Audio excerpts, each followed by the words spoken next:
Who were Marianne and Germania. ये Marianne और Germania कौन थे, किन लोगों के नाम थे या फिर किस चीज़ के नाम थे ये। What was the importance of the way in which they were portrayed. जिन जिन तरीक़ों से ये दोनों फिगर्स को पोर्ट्रेट किया गया, ठीक है, इनको दिखाया गया, डिस्प्ले किया गया, क्या इंपॉर्टेंस थी उसकी, लोगों के लिए क्यों ज़रूरी थे ये। एक पिक्चर ड्रा कर दी, एक स्टैचू बना दिया, इसका बनाने का क्या मतलब था फ्रांस के अंदर या फिर पूरे यूरोप के अंदर, ठीक है। तो क्वेश्चन को डिस्कस करने से पहले आपको मैं बता दूं कि मैरियाना और जर्मेनिया ये दोनों फीमेल एलिगरीज थी, ये फीमेल फिगर्स थे, दो औरतों की ये पिक्चर्स थी जिनको बनाया गया था क्या करने के लिए, अपने अपने नेशंस को, अपने अपने कंट्रीज़ को रिप्रेजेंट करने के लिए। किसी भी कंट्री की शक्ल नहीं होती ना, हम अगर दिखाएं कि इंडिया ऐसा भाई, ठीक है, ऐसा नहीं होता ना, हम किसी भी एब्स्ट्रैक्ट आइडिया को दिखा नहीं सकते हैं। मान के चलो जैसे मैं कहता हूँ ऑनेस्टी, ऑनेस्टी की शक्ल होती है कभी कैसा, ईमानदारी आपको दिखती है कभी, कहीं पर सड़क पे चलते हुए हवा में उड़ते हुए हमने उसको देखा हो कि यार ईमानदारी वहाँ से जा रही थी, वो ऐसी दिखती है, उसके पंख लगे होते हैं या उसकी आंखें होती हैं या उसकी ऐसी शक्ल होती है, कुछ भी नहीं है ना। तो अगर किसी पेंटर को हम ये कह दें, किसी आर्टिस्ट को ये बोलेंगे यार आपको एक पिक्चर ड्रा करनी है जिसके ऊपर आपको ईमानदारी को शो करना है, तो कैसे करेगा वो, ठीक है। तो ये पेंटर या फिर आर्टिस्ट लोग क्या करते हैं, ऐसे एब्स्ट्रैक्ट फीलिंग्स को जिनकी कोई शक्ल नहीं होती है, उनको जब ये इंसान की सूरत में दिखाते हैं या फिर उनको रिप्रेजेंट करते हैं तो इसको पर्सोनिफिकेशन बोला जाता है। तो यूरोप के अंदर जब नेशन स्टेट का आइडिया लोगों के अंदर डाला जा रहा था तो तब नेशन किसको मानेंगे वो, जैसे हम सभी लोग भगवान को मानते हैं ना। अब हमने कभी भगवान को देखा भी नहीं है, तो अगर हम किसी को दिखाना चाहेंगे यार भगवान ऐसा है, उसकी तारीफ करना चाहें, उसको दिखाना चाहें, तो कैसे दिखाएंगे उसको, किस मतलब किस हेल्प से, किस फिगर के थ्रू हम उसको दिखाएंगे। तो जब हम एब्स्ट्रैक्ट आइडियाज़ को किसी शक्ल में दिखाते हैं, किसी पिक्चर में दिखाते हैं, तो उसको पर्सोनिफिकेशन या फिर एलिगरी बोला जाता है, ठीक है। अब एलिगरीज को जब इंसान की शक्ल में दिखाएंगे तो वो पर्सोनिफिकेशन हो जाता है, जैसे यूरोप के अंदर किया गया था। तो कंट्रीज़ को, जर्मनी को और फ्रांस को, इन कंट्रीज़ की शक्ल दिखाने के लिए यानी कि एक इमेज ड्रा करने के लिए वहाँ के पेंटर्स ने क्या किया था कि दो फीमेल फिगर्स को ड्रा किया था, ठीक है, दो फीमेल की इमेजेस को ड्रा किया था, जो फीमेल इमेजेस अपने अपने नेशन को रिप्रेजेंट करती थी।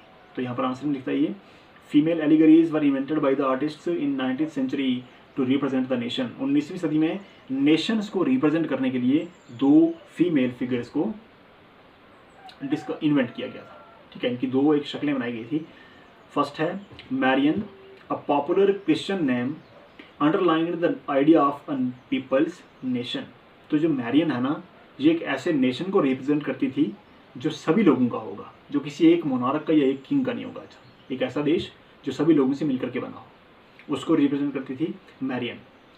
सेकंड लिखते हैं, her characteristics were drawn from those of liberty and the republic, the red cap, the tricolour, the cockade. Statues of Marian were erected in public squares to remind the public of the national symbol of unity and to persuade them to identify with it.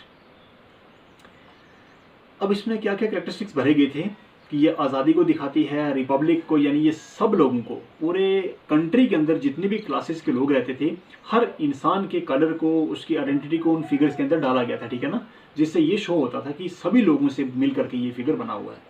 तो यानी जो country बनने वाली है वो हम सभी लोगों के योगदान से बनने वाली है।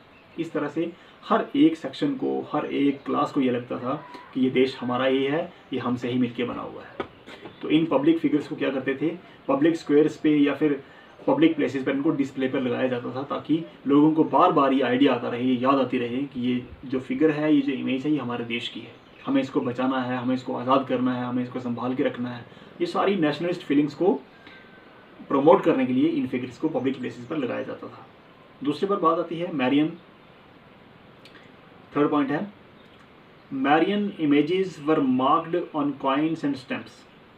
कॉइन्स और स्टैम्प्स के ऊपर भी इन इमेजेस को ड्रा करते थे, ताकि बार बार उनको लोग देख करके उनको याद आता रहे कि ये हमारे नेशनल सिंबल्स हैं। और लास्ट में लिखते हैं, Germania became the allegory of the German nation. तो जर्मेनिया कहाँ पर फेमस हुई, जर्मनी के अंदर, ठीक है। जर्मनी में नेशनलिस्ट फीलिंग्स को प्रमोट करने के लिए या फिर इनको लोगों के दिमाग में डालने के लिए जर्मेनिया नाम की एक पिक्चर को ड्रा किया गया था, जो एक फीमेल फिगर थी। In visual representations, Germania wears a crown of the oak leaves as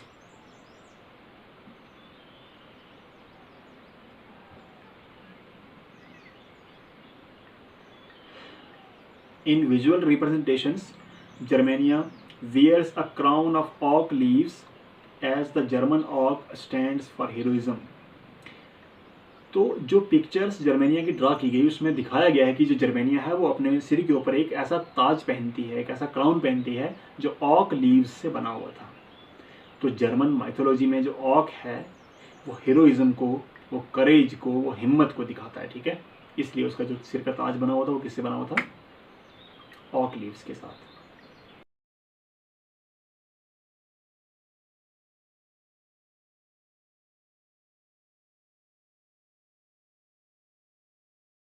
four है briefly trace the process of German unification, कि जर्मनी यूनाइट कैसे हुआ उस पूरे प्रोसेस को आपको ब्रीफली समझाना है, ठीक है, शॉर्ट में समझाना है। तो इसमें लिखते हैं nationalist sentiments were often mobilized by conservatives for promoting state power and achieving political domination over Europe. This can be observed in the process by which Germany and Italy came to be unified as nation states. भाई जो conservative लोग थे, ठीक है, conservative क्या करते थे?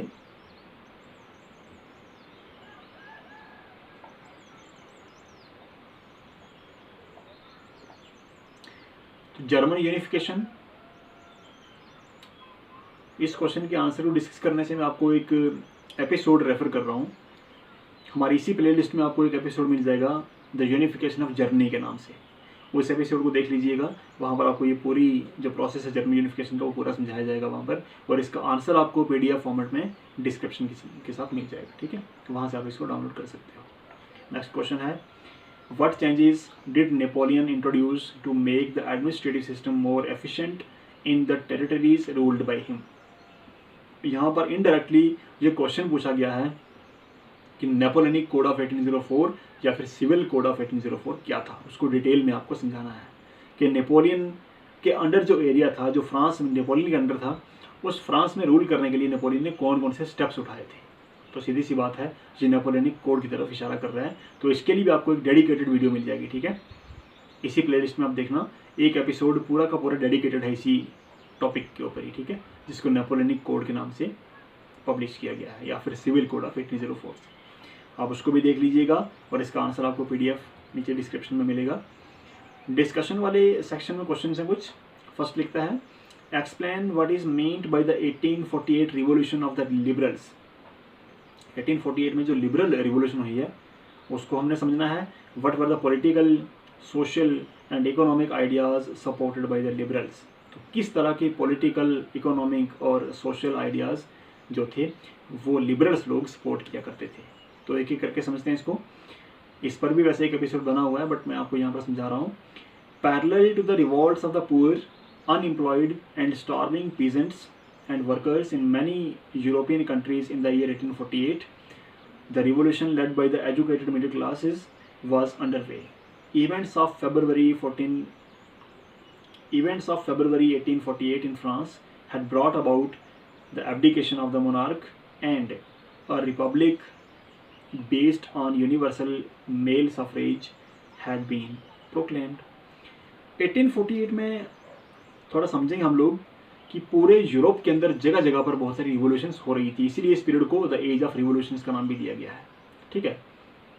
जब रूरल एरियाज़ में या फिर जब कंट्री साइड में पीजेंट्स और पुअर वर्कर्स लोग जो थे वो रिवोल्यूशन कर रहे थे, रिवॉल्ट्स कर रहे थे, उस टाइम पर शहरों में क्या था, यानी उन्हीं रिवॉल्ट्स के पैरेलल शहरों में क्या हो रहा था, पढ़े लिखे प्रोफेशनल लोग जो थे वो उनके पैरेलल एक अलग से रिवॉल्ट चला रहे थे, ठीक है, अलग से रिवोल्यूशन कर रहे थे, जिस रिवोल्यूशन को द लिबरल रिवोल्यूशन का नाम भी दिया जाता है, या फिर रिवोल्यूशन ऑफ द लिबरल्स भी इसको बोला जाता है, 1848 वाली, ठीक है। अब इसमें क्या हुआ था, इसी रिवोल्यूशन के चलते फ्रांस के अंदर मोनार्की को ख़त्म करके वहाँ पर यूनिवर्सल मेल सफरेज को प्रोक्लेम किया गया था। मतलब जितने सारे भी मेल हैं, जो सारे के सारे मैन हैं, उनको वोटिंग राइट मिल गए थे, ठीक है। वहाँ पर फीमेल्स को वहाँ पर भी नहीं मिले थे।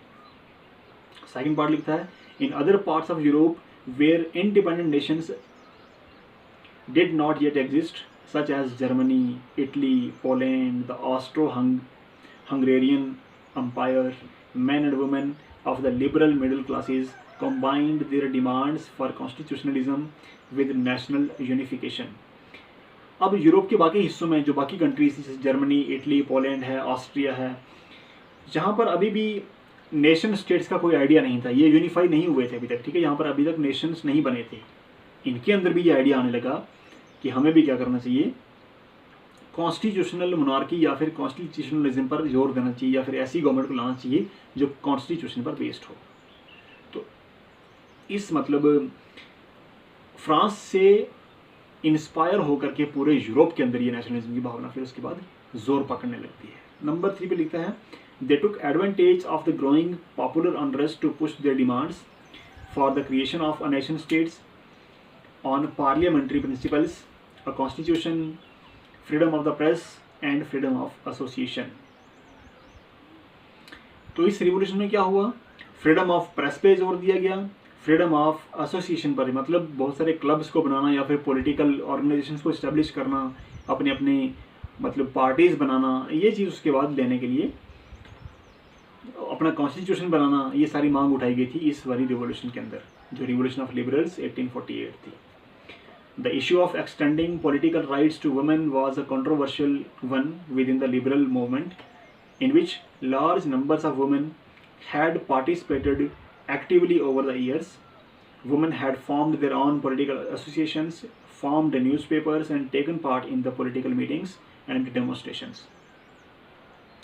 लेकिन इस जो रिवोल्यूशन थी 1848 की, इसके अंदर वुमेन को वोटिंग राइट देने वाला जो ये मुद्दा था, ये कुछ ज़्यादा क्लियर नहीं था, ठीक है, मतलब रिवोल्यूशन के अंदर हर बात पर ध्यान दिया गया था, बट इतनी सारी बातों के बावजूद भी जो वुमेन थी उनको वोटिंग राइट देने के लिए इनका कोई स्टैंड क्लियर नहीं था। तो फाइनली वुमेन को वोटिंग राइट नहीं मिलता है। आपको याद है ना, जब हमने फ्रैंकफर्ट पार्लियामेंट में डिस्कस किया था द पोजीशन ऑफ वुमेन, तो वहाँ पर भी हमने ये देखा था कि वुमेन को वोटिंग राइट नहीं मिले थे, ठीक है। सेंट पॉल चर्च में जब लास्ट में फाइनल में वो सेरेमनी होती है जहाँ पर किंग आता है या फिर सारे लोग वहाँ इकट्ठे होते हैं सेलिब्रेट करने के लिए, तो वहाँ पर भी जो वुमेन थी उनको जस्ट एक दर्शक या स्पेक्टेटर्स के रूप में उनको वहाँ पर खड़ा किया गया था। एक्चुअल में उनके हित की कोई भी बात वहाँ पर नहीं की गई थी और ना ही उनको उस टाइम पर वोटिंग राइट दिए गए थे, ठीक है। तो ये इसका ड्रॉबैक मान के चलो या फिर इसकी एक नैरो माइंडेडनेस मान के चलो।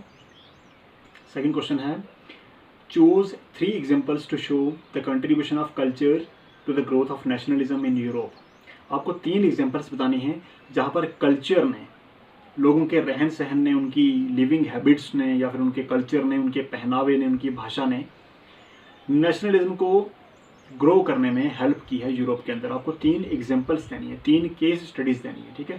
तो हम एक एक करके देखते हैं इसको। पहली बात हम लैंग्वेज पे फोकस करते हैं, ठीक है, कि लैंग्वेज ने क्या रोल प्ले किया था। इसमें लिखता है language played a very important role after the Russian occupation the Polish language was forced out of schools and the Russian language was imposed everywhere. Clergy in Poland began using language as a weapon of national resistance. Polish was used for church gatherings and all religious instructions. The use of Polish came to be seen as a symbol of struggle against Russian dominance. जब Poland पर Russia ने अधिकार किया था, ध्यान रखना, जब Russian occupation हुआ पोलैंड के ऊपर तो रशियन लैंग्वेज को इम्पोज कर दिया पूरे के पूरे पोलैंड के ऊपर, ठीक है। तो जो पोलिश लैंग्वेज थी पोलैंड की नेटिव, उसको दबा दिया गया, उसको मतलब क्रश कर दिया गया एक किस्म से, उसको डिमोट कर दिया गया या फिर उसकी प्रमोशन नहीं की गई कि रशियन ही आप यूज़ करोगे, आप पोलिश लैंग्वेज का यूज़ नहीं करोगे। लेकिन उस मुश्किल दौर में भी जब लोग रशियन लैंग्वेज को छोड़ के जब मतलब इस पोलिश लैंग्वेज का लोग यूज़ करते थे चर्च के अंदर रिलीजियस मैसेज देने के लिए, गैदरिंग्स को संबोधित करने के लिए या फिर ऐसा करने के लिए, तो उस टाइम पर पोलिश लैंग्वेज का यूज़ करना एक सिंबल माना जाता था रशिया के खिलाफ अपनी आवाज़ उठाने के लिए, ठीक है, क्योंकि रशिया की जो लैंग्वेज थी वो रशियन थी और रशिया का अधिकार था पोलैंड के ऊपर। तो पोलैंड उस टाइम पर एक मतलब ऐसा मान के चलो कि ये गुलाम कंट्री थी, है ना। तो गुलाम कंट्री की जो भाषा थी वो भी गुलाम मानी जाती थी, अब उस गुलामी की वाली भाषा का यूज़ करना मतलब ये लोग अपना स्ट्रगल या फिर अपनी उस प्रोटेस्ट को ये लोग दिखा रहे थे कि हम अपनी ही भाषा का यूज़ करेंगे, तुम हमारे ऊपर कितने भी जुल्म ढालो। ठीक है, तो ये पहली एग्जांपल थी जहाँ पर लैंग्वेज की एग्जांपल दी गई है, या फिर जहाँ पर लैंग्वेज ने अपने नेशन को आज़ाद करवाने के लिए मोटिवेट किया हो लोगों को, पहला केस। सेकंड था रोमांटिसिज्म। अब ये रोमांटिसिज्म क्या था, इस पर भी आपको एक डेडिकेटेड वीडियो मिलने वाली है, बट उसको भी हम समझ लेते हैं। Romanticism, it was a cultural movement which sought to develop a particular form of nationalist sentiment.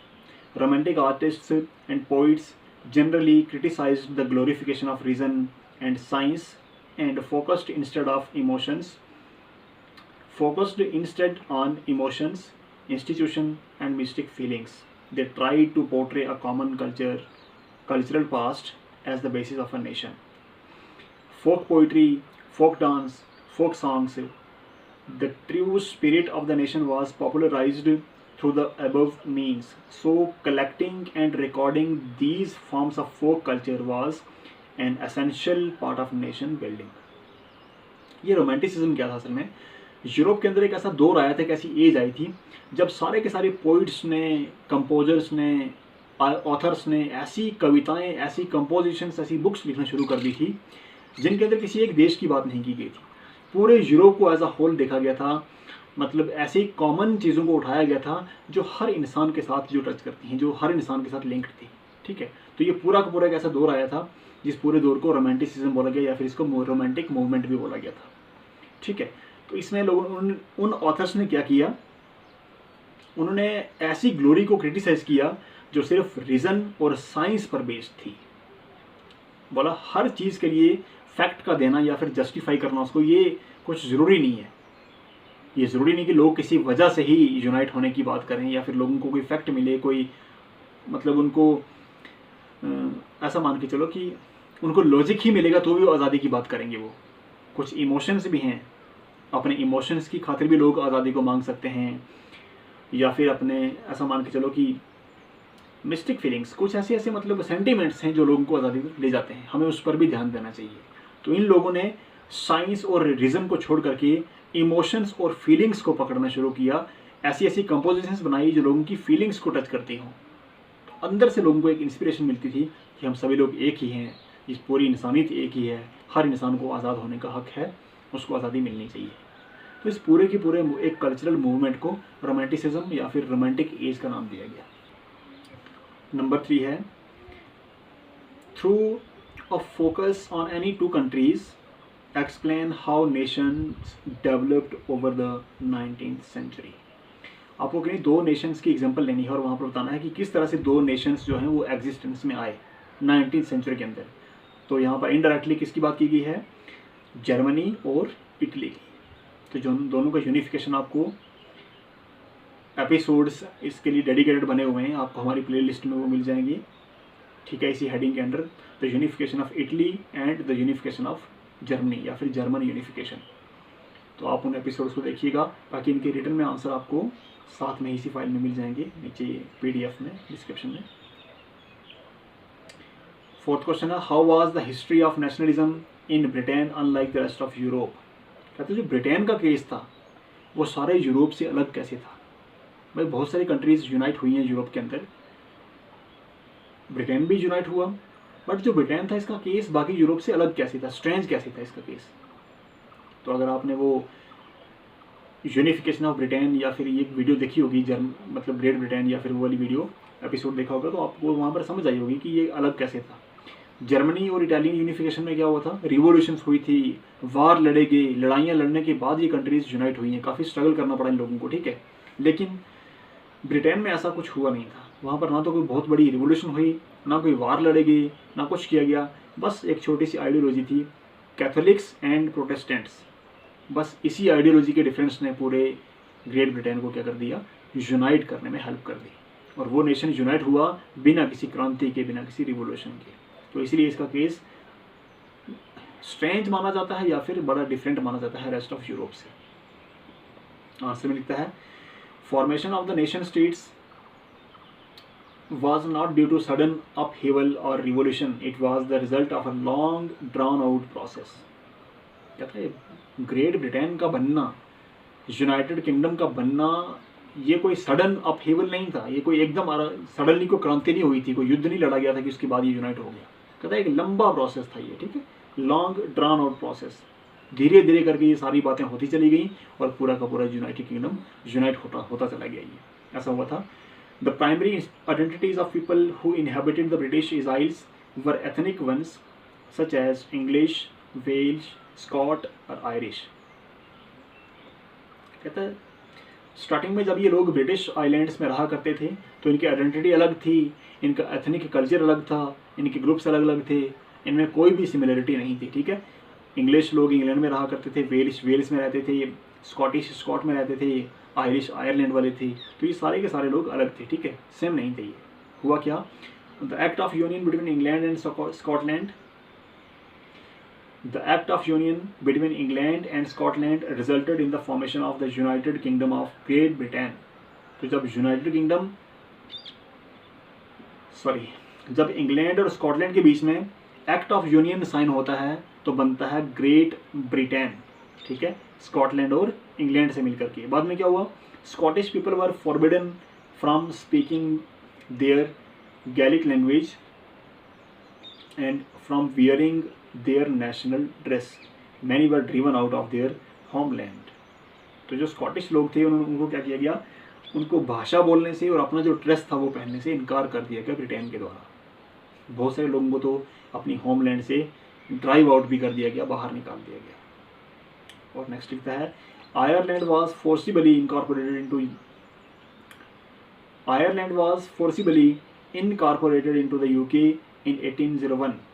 This was achieved by English helping the Protestants of Ireland to establish dominance over the Catholics। Ireland का जो case था वो अलग था, ठीक है, वहाँ की जो प्रोटेस्टेंट पॉपुलेशन थी उसको इंग्लैंड ने सपोर्ट करना शुरू कर दिया और फाइनली जो आयरलैंड की प्रोटेस्टेंट पॉपुलेशन थी उन्होंने सदर्न आयरलैंड से अपने आप को अलग कर दिया और खुद को मर्ज कर दिया किसके साथ, यूनाइटेड किंगडम के साथ। The symbols of the new Britain, the British flag जिसको यूनियन जैक बोला जाता है, द नेशनल एंथम कौन सा है ये, गॉड सेव और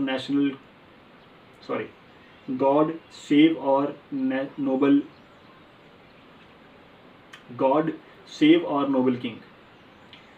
the English language were actively promoted and the older nations survived only as subordinate partners with this union। तो इस तरह से बहुत सारे स्टेप्स उठाए गए इन पूरे के पूरे नेशंस को, पूरे कंट्रीज़ को यूनाइट करके एक कलेक्टिव फीलिंग देने के लिए, ठीक है। क्या किया गया, एक सिंगल फ्लैग जो था उसको अडॉप्ट किया गया जिसको यूनियन जैक बोला जाता है। उसके बाद एक कॉमन नेशनल एंथम इनके लिए अडॉप्ट किया गया जिसके वर्ड्स इस तरह से हैं, गॉड सेव और नोबल किंग, ठीक है, ये कुछ लाइन है उसकी। और उसके बाद इंग्लिश लैंग्वेज को प्रमोट कर दिया गया पूरे के पूरे यूनाइटेड किंगडम के टेरिटरी में, ठीक है। लास्ट में लिखता है why did nationalist tensions emerge in the Balkans. जो बाल्कन पेनिनसुला है उसके अंदर राष्ट्रवाद की जो भावनाएं थी वो कैसे उभरने लगी या फिर उजागर होने लगी या फिर लाइट में आने लगी। बाल्कन नेशंस के अंदर नेशनलिस्ट टेंशंस क्यों इमर्ज होने लगी, ये क्वेश्चन है हमारा। इसका आंसर लिखता है it was a region of geographical and ethnic variation comprising modern day Romania, Bulgaria, Albania, Greece, Macedonia, Croatia, Bosnia Herzegovina, Slovenia, Serbia and Montenegro who were broadly known as Slavs। जो Balkan region है ना असल में ये इन सारी countries से मिलकर के बनता है जिनका नाम मैंने यहाँ पर लिया है, ठीक है। इन कंट्रीज में अलग किस्म के लोग रहते थे, उनका कल्चर अलग था, उनका पहनावा अलग था, उनकी भाषाएं अलग थी, उनकी एथनिसिटी अलग थी, बहुत ज़्यादा कल्चरल डिफरेंसेस थे इन लोगों के अंदर। बट इन सारे के सारे जो बाल्कन रीजन के लोग थे इनको कॉमनली क्या बोला जाता था, स्लाव्स बोला जाता है इनको, ठीक है, इनको स्लेव्स बोला जाता है। ये सारे के सारे लोग जो बाल्कन रीजन में रहते हैं इनको स्लेव्स कहा जाता है, ठीक है। A large part was under the control of Ottoman Empire. Gradually, independence was declared from them। इस बाल्कन पेनिनसुला का जो मेजर पोर्शन था ना उसकी कंट्रीज ओटोमन एम्पायर के अंडर थी, जो धीरे धीरे बाद में चल करके जिन्होंने अपने आप को आज़ाद कर दिया था ग्रीक वार ऑफ इंडिपेंडेंस का आपने अभी हमने बात की है पहले इसकी। इस तरह से बहुत सारी कंट्रीज ऑटोमन एम्पायर से फ्री हो गई थी। ठीक है, तो फ्री होने के बाद हर इंसान अपनी टेरिटरीज को बढ़ाने की कोशिश करता है। तो ऐसा यहाँ पर भी हुआ।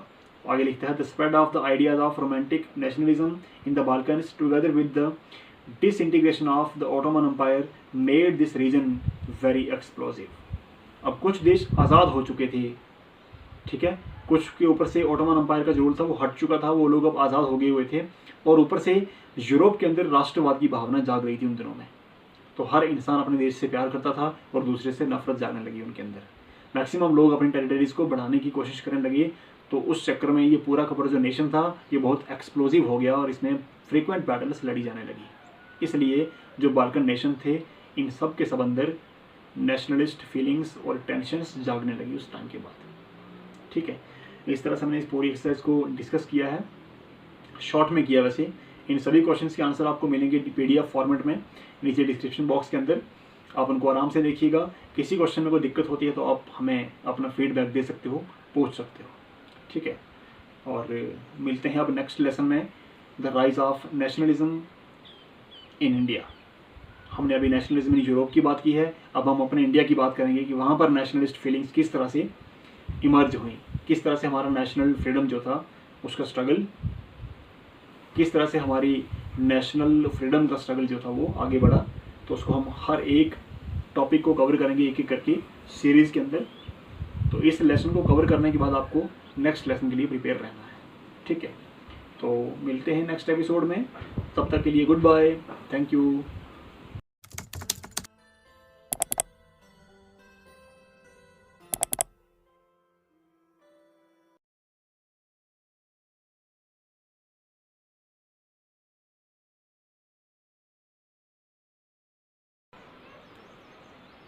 Who were Marianne and Germania. ये मैरियन और जर्मेनिया कौन थे, किन लोगों के नाम थे या फिर किस चीज़ के नाम थे ये। What was the importance of the way in which they were portrayed. जिन जिन तरीक़ों से ये दोनों फिगर्स को पोर्ट्रेड किया गया, ठीक है, इनको दिखाया गया, डिस्प्ले किया गया, क्या इंपॉर्टेंस थी उसकी, लोगों के लिए क्यों ज़रूरी थे। ये एक पिक्चर ड्रा कर दी, एक स्टैचू बना दिया, इसका बनाने का क्या मतलब था फ्रांस के अंदर या फिर पूरे यूरोप के अंदर। ठीक है,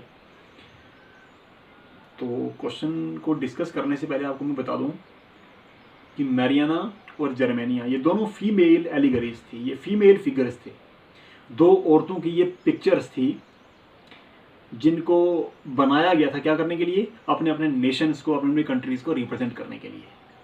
किसी भी कंट्री की शक्ल नहीं होती ना, हम अगर दिखाएं कि इंडिया ऐसा भाई, ठीक है, ऐसा नहीं होता ना, हम किसी भी एब्स्ट्रैक्ट आइडिया को दिखा नहीं सकते हैं। मान के चलो, जैसे मैं कहता हूँ ऑनेस्टी, ऑनेस्टी की शक्ल होती है कभी कैसा, ईमानदारी आपको दिखती है कभी, कहीं पर सड़क पे चलते हुए हवा में उड़ते हुए हमने उसको देखा हो कि यार ईमानदारी वहाँ से जा रही थी, वो ऐसी दिखती है, उसके पंख लगे होते हैं या उसकी आंखें होती हैं या उसकी ऐसी शक्ल होती है, कुछ भी नहीं है ना।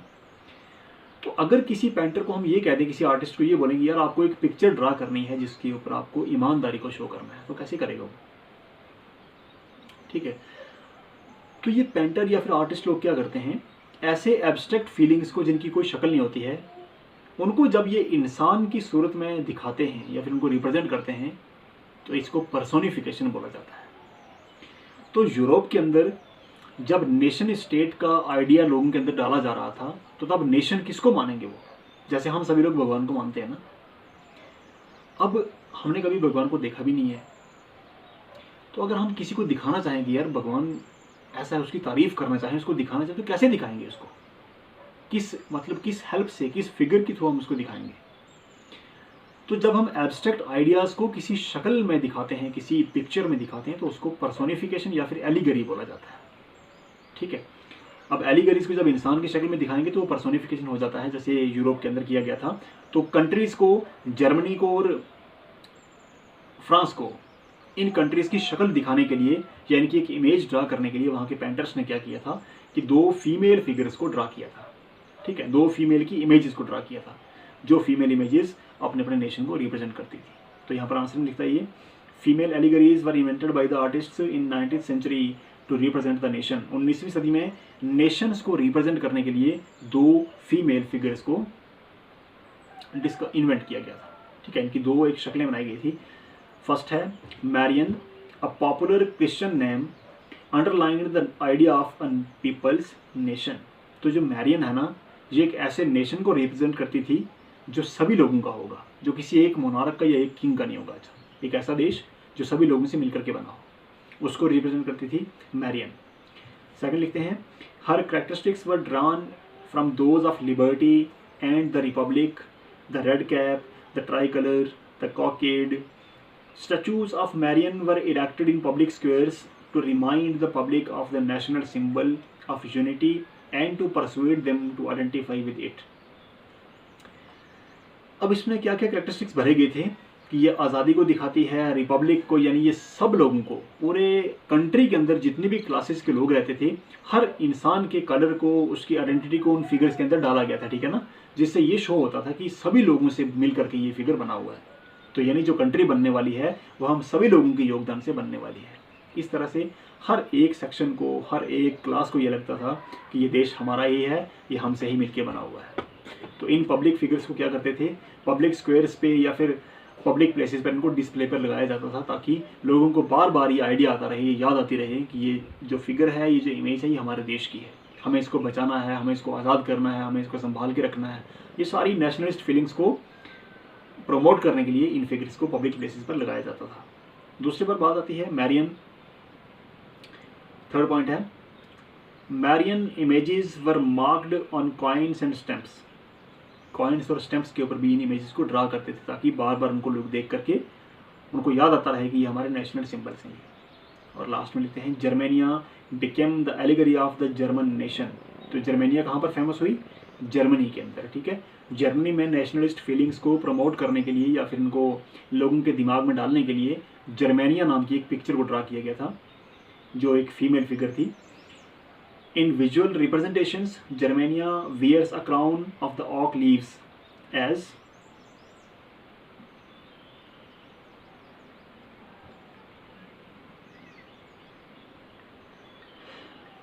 in visual representations Germania wears a crown of oak leaves as the German oak stands for heroism।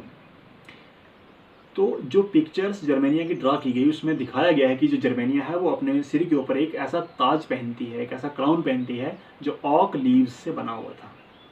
तो जर्मन माइथोलॉजी में जो ऑक है वो हीरोइज्म को, वो करेज को, वो हिम्मत को दिखाता है। ठीक है, इसलिए उसका जो सिर का ताज बना हुआ था वो किससे बना हुआ था, ऑक लीव्स के साथ।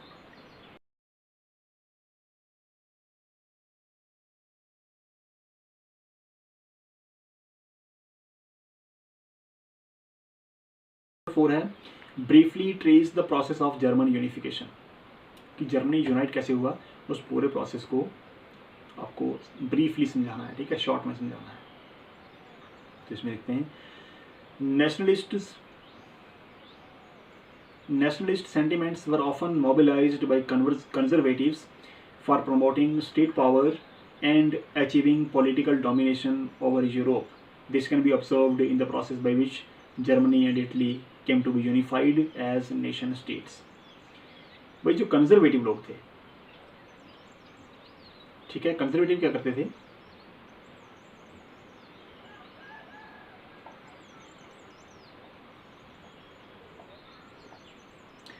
तो जर्मन यूनिफिकेशन, इस क्वेश्चन के आंसर को डिस्कस करने से मैं आपको एक एपिसोड रेफर कर रहा हूँ। हमारी इसी प्लेलिस्ट में आपको एक एपिसोड मिल जाएगा द यूनिफिकेशन ऑफ जर्मनी के नाम से। उस एपिसोड को देख लीजिएगा, वहाँ पर आपको ये पूरी जो प्रोसेस है जर्मन यूनिफिकेशन का वो पूरा समझाया जाएगा वहाँ पर, और इसका आंसर आपको PDF फॉर्मेट में डिस्क्रिप्शन के साथ मिल जाएगा। ठीक है, तो वहाँ से आप इसको डाउनलोड कर सकते हो। नेक्स्ट क्वेश्चन है, what changes did Napoleon introduce to make the administrative system more efficient in the territories ruled by him. यहाँ पर इनडायरेक्टली ये क्वेश्चन पूछा गया है कि नेपोलियनिक कोड ऑफ 1804 या फिर सिविल कोड ऑफ 1804 क्या था, उसको डिटेल में आपको समझाना है कि नेपोलियन के अंडर जो एरिया था, जो फ्रांस नेपोलियन के अंडर था, उस फ्रांस में रूल करने के लिए नेपोलियन ने कौन कौन से स्टेप्स उठाए थे। तो सीधी सी बात है, ये नेपोलियनिक कोड की तरफ इशारा कर रहा है। तो इसके लिए भी आपको एक डेडिकेटेड वीडियो मिल जाएगी। ठीक है, इसी प्लेलिस्ट में आप देखना, एक एपिसोड पूरा का पूरा डेडिकेटेड है इसी टॉपिक के ऊपर ही। ठीक है, जिसको नेपोलियनिक कोड के नाम से पब्लिश किया गया है, या फिर सिविल कोड ऑफ 1804। आप उसको भी देख लीजिएगा और इसका आंसर आपको PDF नीचे डिस्क्रिप्शन में मिलेगा। डिस्कशन वाले सेक्शन में क्वेश्चन है कुछ। फर्स्ट लिखता है explain what is meant by the 1848 revolution of the liberals. 1848 में जो लिबरल रिवॉल्यूशन हुई है उसको हमने समझना है। What were the political, social and economic ideas supported by the liberals. तो किस तरह के पॉलिटिकल, इकोनॉमिक और सोशल आइडियाज़ जो थे वो लिबरल्स लोग सपोर्ट किया करते थे। तो एक एक करके समझते हैं इसको। इस पर भी वैसे एक एपिसोड बना हुआ है, बट मैं आपको यहाँ पर समझा रहा हूँ। Parallel to the revolts of the poor, unemployed and starving peasants and workers in many European countries in the year 1848, the revolution led by the educated middle classes was underway. Events of February 1848 in France had brought about the abdication of the monarch and a republic based on universal male suffrage had been proclaimed. 1848 में थोड़ा समझेंगे हम लोग कि पूरे Europe के अंदर जगह जगह पर बहुत सारी रिवोल्यूशंस हो रही थी, इसीलिए इस पीरियड को द एज ऑफ रिवोल्यूशंस का नाम भी दिया गया है। ठीक है, जब रूरल एरियाज़ में या फिर जब कंट्री साइड में पीजेंट्स और पुअर वर्कर्स लोग जो थे वो रिवोल्यूशन कर रहे थे, रिवॉल्ट्स कर रहे थे, उस टाइम पर शहरों में क्या था, यानी उन्हीं रिवॉल्ट्स के पैरेलल शहरों में क्या हो रहा था, पढ़े लिखे प्रोफेशनल लोग जो थे वो उनके पैरेलल एक अलग से रिवॉल्ट चला रहे थे। ठीक है, अलग से रिवोल्यूशन कर रहे थे, जिस रिवोल्यूशन को द लिबरल रिवोल्यूशन का नाम भी दिया जाता है, या फिर रिवोल्यूशन ऑफ द लिबरल्स भी इसको बोला जाता है, 1848 वाली। ठीक है, अब इसमें क्या हुआ था, इसी रिवोल्यूशन के चलते फ्रांस के अंदर मोनार्की को ख़त्म करके वहाँ पर यूनिवर्सल मेल सफरेज को प्रोक्लेम किया गया था। मतलब जितने सारे भी मेल हैं, जो सारे के सारे मैन हैं, उनको वोटिंग राइट मिल गए थे। ठीक है, वहाँ पर फीमेल्स को वहाँ पर भी नहीं मिले थे। सेकंड पार्ट लिखता है in other parts of Europe where independent nations did not yet exist, such as Germany, Italy, Poland, the Austro-Hungarian Empire, men and women of the liberal middle classes combined their demands for constitutionalism with national unification. अब Europe के बाकी हिस्सों में जो बाकी countries जैसे Germany, Italy, Poland है, Austria है, जहाँ पर अभी भी नेशन स्टेट्स का कोई आइडिया नहीं था, ये यूनिफाई नहीं हुए थे अभी तक। ठीक है, यहाँ पर अभी तक नेशंस नहीं बने थे, इनके अंदर भी ये आइडिया आने लगा कि हमें भी क्या करना चाहिए, कॉन्स्टिट्यूशनल मोनार्की या फिर कॉन्स्टिट्यूशनलिज्म पर जोर देना चाहिए, या फिर ऐसी गवर्नमेंट को लाना चाहिए जो कॉन्स्टिट्यूशन पर बेस्ड हो। तो इस मतलब फ्रांस से इंस्पायर होकर के पूरे यूरोप के अंदर ये नेशनलिज्म की भावना फिर उसके बाद जोर पकड़ने लगती है। नंबर 3 पे लिखता है They took advantage of the growing popular unrest to push their demands for the creation of a nation states on parliamentary principles, a constitution, freedom of the press and freedom of association. तो इस revolution में क्या हुआ, freedom of press पे जोर दिया गया, freedom of association पर, मतलब बहुत सारे क्लब्स को बनाना या फिर पॉलिटिकल ऑर्गेनाइजेशंस को इस्टेब्लिश करना, अपने अपने मतलब पार्टीज बनाना, ये चीज़ उसके बाद लेने के लिए अपना कॉन्स्टिट्यूशन बनाना, ये सारी मांग उठाई गई थी इस वाली रिवोल्यूशन के अंदर, जो रिवोल्यूशन ऑफ लिबरल्स 1848 थी। The issue of extending political rights to women was a controversial one within the liberal movement in which large numbers of women had participated actively over the years. Women had formed their own political associations, formed newspapers and taken part in the political meetings and demonstrations. लेकिन इस जो revolution थी 1848 की, इसके अंदर women को voting right देने वाला जो ये मुद्दा था, ये कुछ ज़्यादा क्लियर नहीं था। ठीक है, मतलब रिवोल्यूशन के अंदर हर बात पर ध्यान दिया गया था, बट इतनी सारी बातों के बावजूद भी जो वुमेन थी उनको वोटिंग राइट देने के लिए इनका कोई स्टैंड क्लियर नहीं था। तो फाइनली वुमेन को वोटिंग राइट नहीं मिलता है। आपको याद है ना, जब हमने फ्रैंकफर्ट पार्लियामेंट में डिस्कस किया था द पोजीशन ऑफ वुमेन, तो वहाँ पर भी हमने ये देखा था कि वुमेन को वोटिंग राइट नहीं मिले थे। ठीक है, सेंट पॉल चर्च में जब लास्ट में फाइनल में वो सेरेमनी होती है जहाँ पर किंग आता है या फिर सारे लोग वहाँ इकट्ठे होते हैं सेलिब्रेट करने के लिए, तो वहाँ पर भी जो वुमेन थी उनको जस्ट एक दर्शक या स्पेक्टेटर्स के रूप में उनको वहाँ पर खड़ा किया गया था। एक्चुअल में उनके हित की कोई भी बात वहाँ पर नहीं की गई थी और ना ही उनको उस टाइम पर वोटिंग राइट दिए गए थे। ठीक है, तो ये इसका ड्रॉबैक मान के चलो या फिर इसकी एक नैरो माइंडेडनेस मान के चलो। सेकेंड क्वेश्चन है choose 3 examples to show the contribution of culture to the growth of nationalism in Europe. आपको 3 एग्जाम्पल्स बताने हैं जहाँ पर कल्चर ने, लोगों के रहन सहन ने, उनकी लिविंग हैबिट्स ने, या फिर उनके कल्चर ने, उनके पहनावे ने, उनकी भाषा ने नेशनलिज्म को ग्रो करने में हेल्प की है यूरोप के अंदर। आपको 3 एग्जाम्पल्स देनी है, 3 केस स्टडीज देनी है, ठीक है। तो हम एक एक करके देखते हैं इसको। पहली बात हम लैंग्वेज पे फोकस करते हैं, ठीक है, कि लैंग्वेज ने क्या रोल प्ले किया था। इसमें लिखता है language played a very important role after the Russian occupation. The Polish language was forced out of schools and the Russian language was imposed everywhere. Clergy in Poland began using language as a weapon of national resistance. Polish was used for church gatherings and all religious instructions. The use of Polish came to be seen as a symbol of struggle against Russian dominance.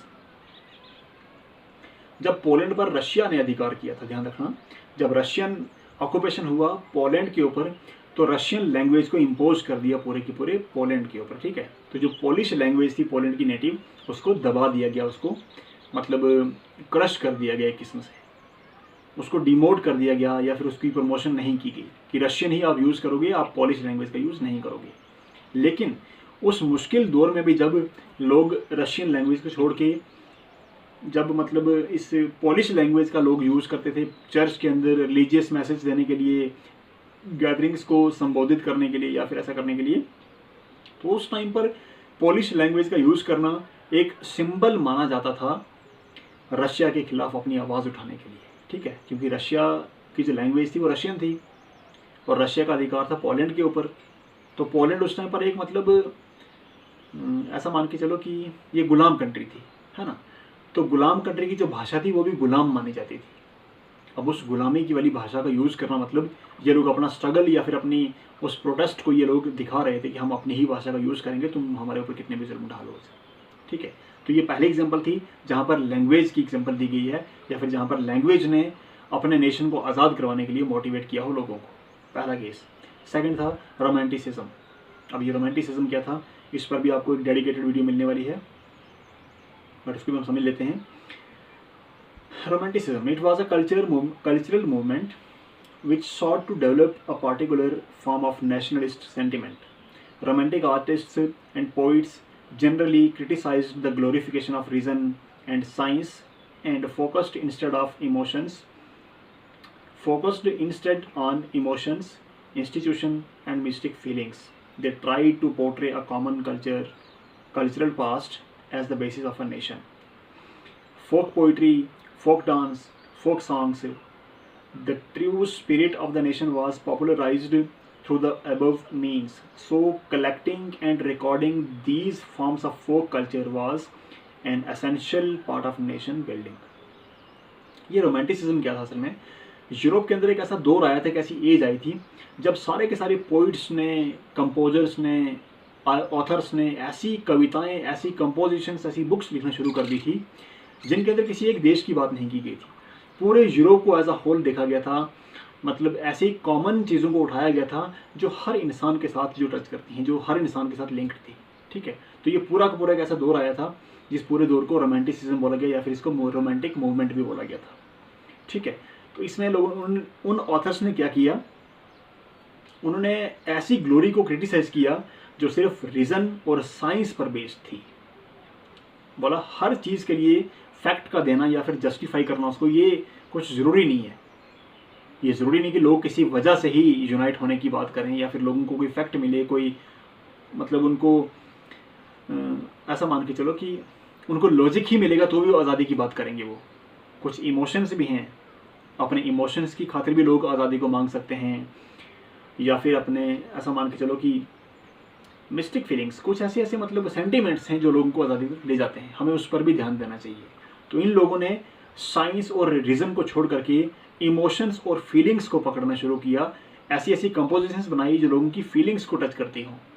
तो अंदर से लोगों को एक inspiration मिलती थी कि हम सभी लोग एक ही हैं, इस पूरी इंसानियत एक ही है, हर इंसान को आज़ाद होने का हक है, उसको आज़ादी मिलनी चाहिए। तो इस पूरे के पूरे एक कल्चरल मूवमेंट को रोमांटिसिज्म या फिर रोमांटिक एज का नाम दिया गया। नंबर 3 है, through A focus on any two countries explain how nations developed over the 19th century. आपको कहीं दो नेशंस की एग्जांपल लेनी है और वहाँ पर बताना है कि किस तरह से दो नेशंस जो हैं वो एग्जिस्टेंस में आए 19th सेंचुरी के अंदर। तो यहाँ पर इनडायरेक्टली किसकी बात की गई है, जर्मनी और इटली की। तो जो दोनों का यूनिफिकेशन आपको एपिसोड्स इसके लिए डेडिकेटेड बने हुए हैं, आपको हमारी प्लेलिस्ट में वो मिल जाएंगी, ठीक है, इसी हेडिंग के under. The unification of Italy and the unification of Germany या फिर जर्मन यूनिफिकेशन। तो आप उन एपिसोड्स को देखिएगा, बाकी इनके रिटर्न में आंसर आपको साथ में इसी फाइल में मिल जाएंगे, नीचे PDF में डिस्क्रिप्शन में। फोर्थ क्वेश्चन है, how was the history of nationalism in Britain unlike the rest of Europe. कहते हैं जो ब्रिटेन का केस था वो सारे यूरोप से अलग कैसे था। भाई बहुत सारी कंट्रीज यूनाइट हुई हैं यूरोप के अंदर, ब्रिटेन भी यूनाइट हुआ, बट जो ब्रिटेन था इसका केस बाकी यूरोप से अलग कैसे था, स्ट्रेंज कैसे था इसका केस। तो अगर आपने वो यूनिफिकेशन ऑफ ब्रिटेन या फिर ये वीडियो देखी होगी, मतलब ग्रेट ब्रिटेन या फिर वो वाली वीडियो एपिसोड देखा होगा, तो आपको वहाँ पर समझ आई होगी कि ये अलग कैसे था। जर्मनी और इटालियन यूनिफिकेशन में क्या हुआ था, रिवोल्यूशंस हुई थी, वार लड़े गए, लड़ाइयाँ लड़ने के बाद ये कंट्रीज यूनाइट हुई हैं, काफ़ी स्ट्रगल करना पड़ा इन लोगों को, ठीक है।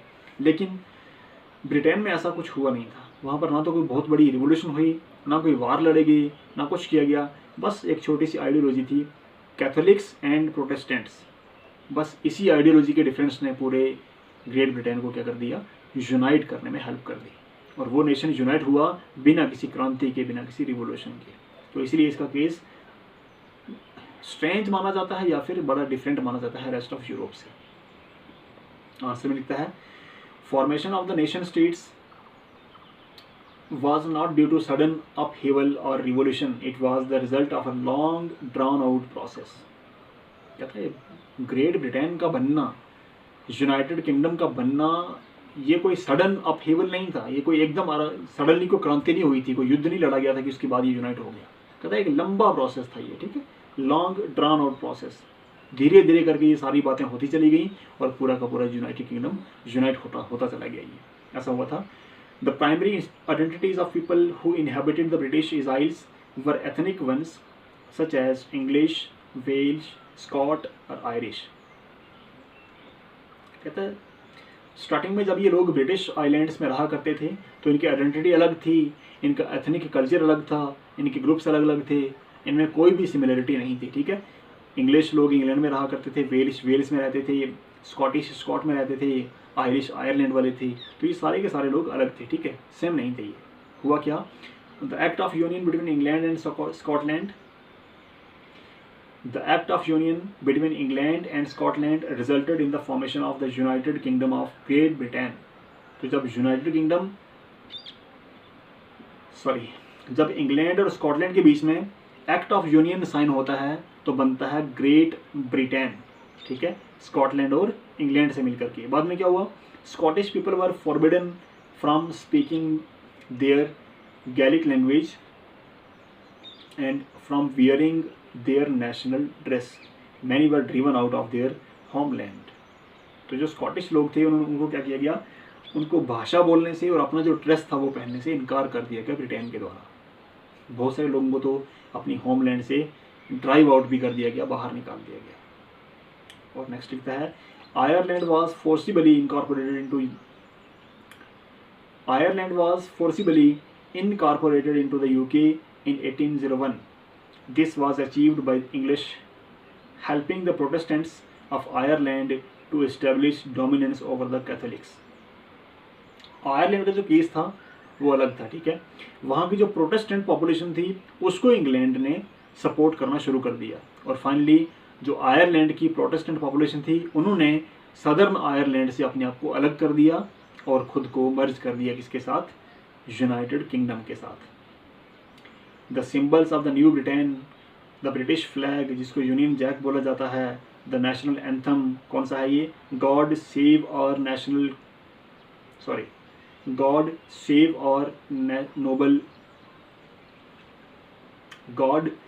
और Nobel king. The English language were actively promoted and the older nations survived only as subordinate partners with this union। तो इस तरह से बहुत सारे स्टेप्स उठाए गए इन पूरे के पूरे नेशंस को, पूरे कंट्रीज़ को यूनाइट करके एक कलेक्टिव फीलिंग देने के लिए। ठीक है, क्या किया गया, एक सिंगल फ्लैग जो था उसको अडॉप्ट किया गया जिसको यूनियन जैक बोला जाता है। उसके बाद एक कॉमन नेशनल एंथम इनके लिए अडॉप्ट किया गया जिसके वर्ड्स इस तरह से हैं, गॉड सेव और नोबेल किंग। ठीक है, ये कुछ लाइन है उसकी। और उसके बाद इंग्लिश लैंग्वेज को प्रमोट कर दिया गया पूरे के पूरे यूनाइटेड किंगडम के टेरिटरी में। ठीक है, लास्ट में लिखता है, why did nationalist tensions emerge in the Balkans. जो बाल्कन पेनिनसुला है उसके अंदर राष्ट्रवाद की जो भावनाएं थी वो कैसे उभरने लगी या फिर उजागर होने लगी या फिर लाइट में आने लगी। बाल्कन नेशंस के अंदर नेशनलिस्ट टेंशंस क्यों इमर्ज होने लगी, ये क्वेश्चन है हमारा। इसका आंसर लिखता है, it was a region of geographical and ethnic variation comprising modern day Romania, Bulgaria, Albania, Greece, Macedonia, Croatia, Bosnia Herzegovina, Slovenia, Serbia and Montenegro, who were broadly known as Slavs। जो Balkan region है ना, असल में ये इन सारी countries से मिलकर के बनता है जिनका नाम अभी मैंने यहाँ पर लिया है। ठीक है, इन कंट्रीज में अलग किस्म के लोग रहते थे, उनका कल्चर अलग था, उनका पहनावा अलग था, उनकी भाषाएं अलग थी, उनकी एथनिसिटी अलग थी, बहुत ज़्यादा कल्चरल डिफरेंसेस थे इन लोगों के अंदर। बट इन सारे के सारे जो बाल्कन रीजन के लोग थे इनको कॉमनली क्या बोला जाता था, स्लाव्स बोला जाता है इनको। ठीक है, इनको स्लेव्स बोला जाता है।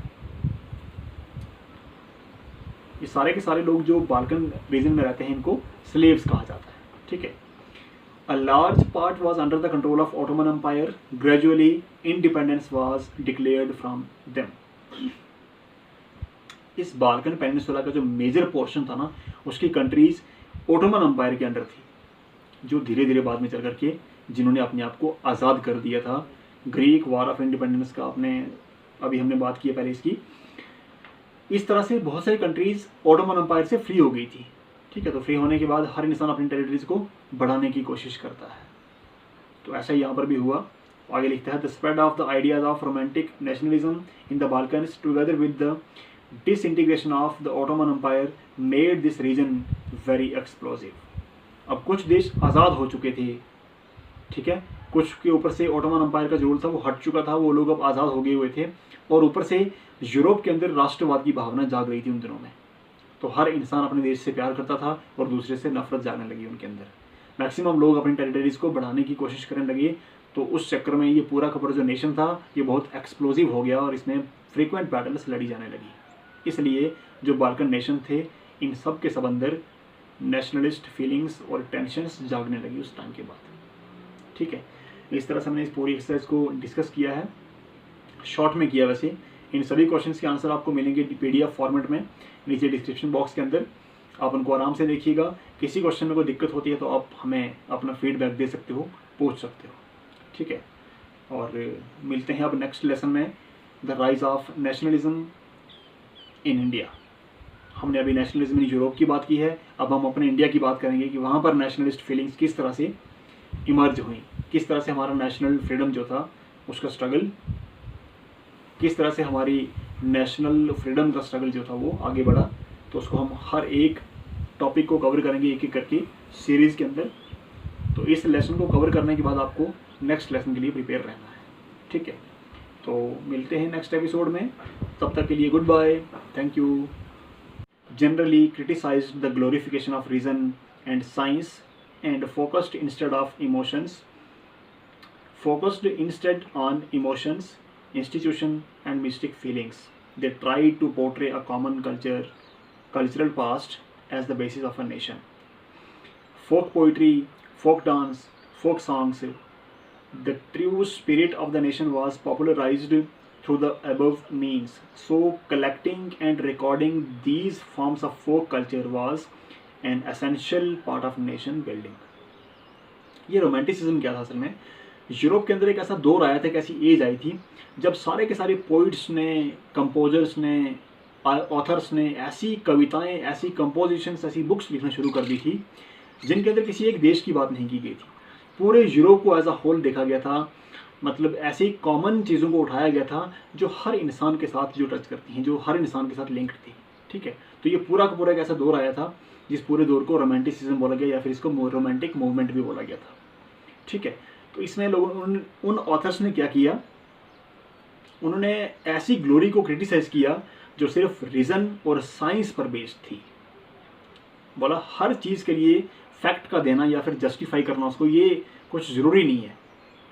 ये ज़रूरी नहीं कि लोग किसी वजह से ही यूनाइट होने की बात करें या फिर लोगों को कोई फैक्ट मिले, कोई मतलब उनको ऐसा मान के चलो कि उनको लॉजिक ही मिलेगा तो भी वो आज़ादी की बात करेंगे। वो कुछ इमोशंस भी हैं, अपने इमोशंस की खातिर भी लोग आज़ादी को मांग सकते हैं, या फिर अपने ऐसा मान के चलो कि मिस्टिक फीलिंग्स, कुछ ऐसे ऐसे मतलब सेंटिमेंट्स हैं जो लोगों को आज़ादी ले जाते हैं। हमें उस पर भी ध्यान देना चाहिए।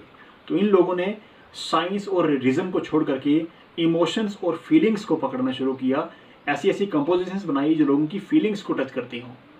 तो अंदर से लोगों को एक इंस्पिरेशन मिलती थी कि हम सभी लोग एक ही हैं, इस पूरी इंसानियत एक ही है, हर इंसान को आज़ाद होने का हक है, उसको आज़ादी मिलनी चाहिए। तो इस पूरे के पूरे एक कल्चरल मूवमेंट को रोमांटिसिज्म या फिर रोमांटिक एज का नाम दिया गया। नंबर 3 है through a focus on any two countries explain how nations developed over the 19th century. आपको कहीं दो नेशंस की एग्जांपल लेनी है और वहाँ पर बताना है कि किस तरह से दो नेशंस जो हैं वो एग्जिस्टेंस में आए 19th सेंचुरी के अंदर। तो यहाँ पर इनडायरेक्टली किसकी बात की गई है, जर्मनी और इटली की। तो जो दोनों का यूनिफिकेशन आपको एपिसोड्स इसके लिए डेडिकेटेड बने हुए हैं, आपको हमारी प्लेलिस्ट में वो मिल जाएंगी। ठीक है, इसी हेडिंग के under the unification of Italy and the unification of Germany या फिर जर्मन यूनिफिकेशन। तो आप उन एपिसोड्स को देखिएगा, बाकी इनके रिटर्न में आंसर आपको साथ में इसी फाइल में मिल जाएंगे, नीचे PDF में डिस्क्रिप्शन में। फोर्थ क्वेश्चन है how was the history of nationalism in Britain unlike the rest of Europe. कहते जो ब्रिटेन का केस था वो सारे यूरोप से अलग कैसे था। भाई बहुत सारी कंट्रीज यूनाइट हुई हैं यूरोप के अंदर, ब्रिटेन भी यूनाइट हुआ, बट जो ब्रिटेन था इसका केस बाकी यूरोप से अलग कैसे था, स्ट्रेंज कैसे था इसका केस। तो अगर आपने वो यूनिफिकेशन ऑफ ब्रिटेन या फिर ये वीडियो देखी होगी मतलब ग्रेट ब्रिटेन या फिर वो वाली वीडियो एपिसोड देखा होगा, तो आपको वहाँ पर समझ आई होगी कि ये अलग कैसे था। जर्मनी और इटालियन यूनिफिकेशन में क्या हुआ था, रिवॉल्यूशंस हुई थी, वार लड़े गए, लड़ाइयाँ लड़ने के बाद ये कंट्रीज यूनाइट हुई हैं, काफ़ी स्ट्रगल करना पड़ा इन लोगों को। ठीक है, लेकिन ब्रिटेन में ऐसा कुछ हुआ नहीं था। वहाँ पर ना तो कोई बहुत बड़ी रिवॉल्यूशन हुई, ना कोई वार लड़े गई, ना कुछ किया गया, बस एक छोटी सी आइडियोलॉजी थी, कैथोलिक्स एंड प्रोटेस्टेंट्स। बस इसी आइडियोलॉजी के डिफरेंस ने पूरे ग्रेट ब्रिटेन को क्या कर दिया, यूनाइट करने में हेल्प कर दी, और वो नेशन यूनाइट हुआ बिना किसी क्रांति के, बिना किसी रिवॉल्यूशन के। तो इसलिए इसका केस स्ट्रेंज माना जाता है या फिर बड़ा डिफरेंट माना जाता है रेस्ट ऑफ यूरोप से। आंसर में लिखता है formation of the nation states was not due to sudden upheaval or revolution, it was the result of a long drawn out process। कहता है ग्रेट ब्रिटेन का बनना, यूनाइटेड किंगडम का बनना, ये कोई सडन अपहेवल नहीं था, ये कोई एकदम सडनली कोई क्रांति नहीं हुई थी, कोई युद्ध नहीं लड़ा गया था कि उसके बाद ये यूनाइट हो गया। कहता है एक लंबा प्रोसेस था ये। ठीक है, लॉन्ग ड्रान आउट प्रोसेस, धीरे धीरे करके ये सारी बातें होती चली गई और पूरा का पूरा यूनाइटेड किंगडम यूनाइट होता चला गया। ये ऐसा हुआ था। The primary identities of people who inhabited the British Isles were ethnic ones such as English, Welsh, Scot और Irish। कहता है स्टार्टिंग में जब ये लोग ब्रिटिश आइलैंड्स में रहा करते थे तो इनकी आइडेंटिटी अलग थी, इनका एथनिक कल्चर अलग था, इनके ग्रुप्स अलग अलग थे, इनमें कोई भी सिमिलरिटी नहीं थी। ठीक है, इंग्लिश लोग इंग्लैंड में रहा करते थे, वेल्स में रहते थे, स्कॉट में रहते थे, आयरिश आयरलैंड वाले थे। तो ये सारे के सारे लोग अलग थे। ठीक है, सेम नहीं थे। ये हुआ क्या, the act of union between England and Scotland, the act of union between England and Scotland resulted in the formation of the United kingdom of great Britain. तो जब इंग्लैंड और स्कॉटलैंड के बीच में एक्ट ऑफ यूनियन साइन होता है तो बनता है great Britain.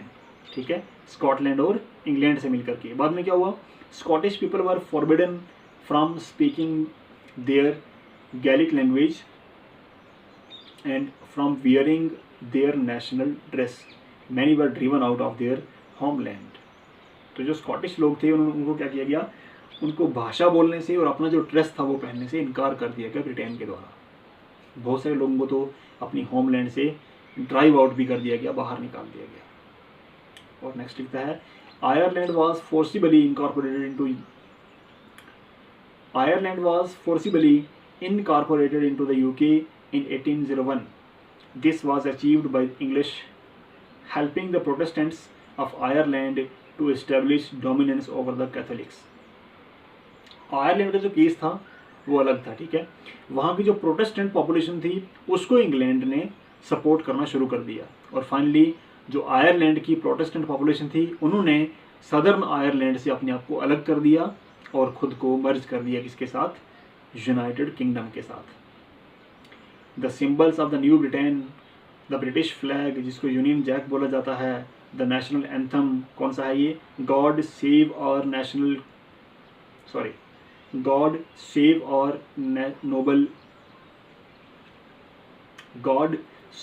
Nobel king. The English language were actively promoted and the older nations survived only as subordinate partners with this union.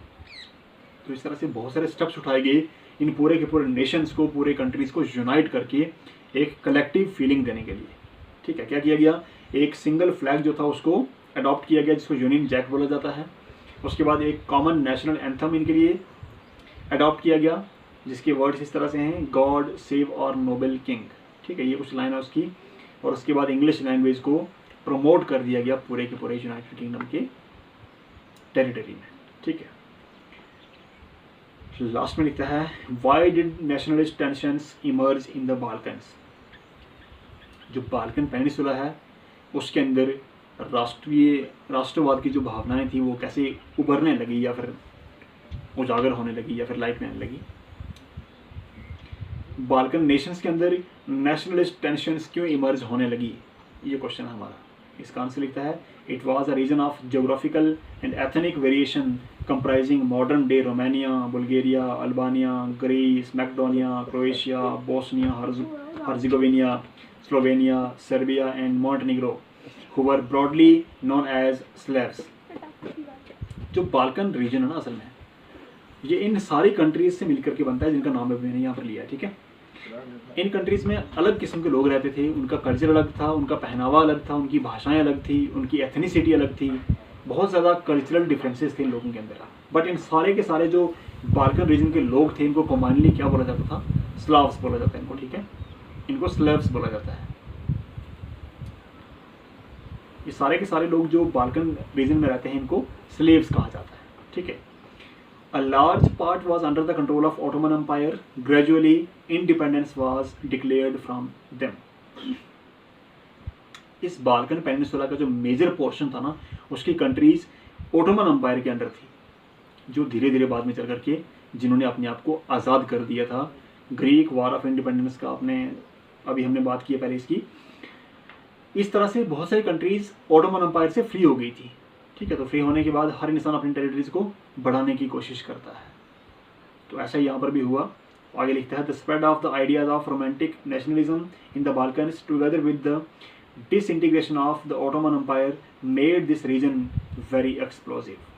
अब कुछ देश आज़ाद हो चुके थे, ठीक है, कुछ के ऊपर से ओटोमन एम्पायर का जो रूल था वो हट चुका था, वो लोग अब आज़ाद हो गए हुए थे, और ऊपर से यूरोप के अंदर राष्ट्रवाद की भावना जाग रही थी उन दिनों में।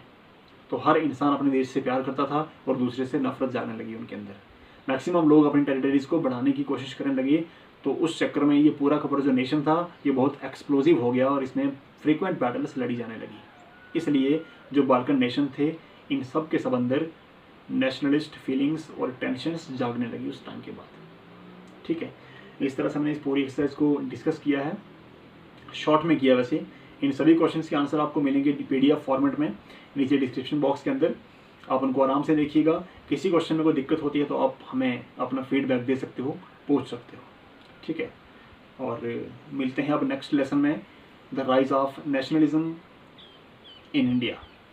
हमने अभी नेशनलिज्म इन यूरोप की बात की है, अब हम अपने इंडिया की बात करेंगे कि वहाँ पर नेशनलिस्ट फीलिंग्स किस तरह से इमर्ज हुई, किस तरह से हमारा नेशनल फ्रीडम जो था उसका स्ट्रगल, किस तरह से हमारी नेशनल फ्रीडम का स्ट्रगल जो था वो आगे बढ़ा।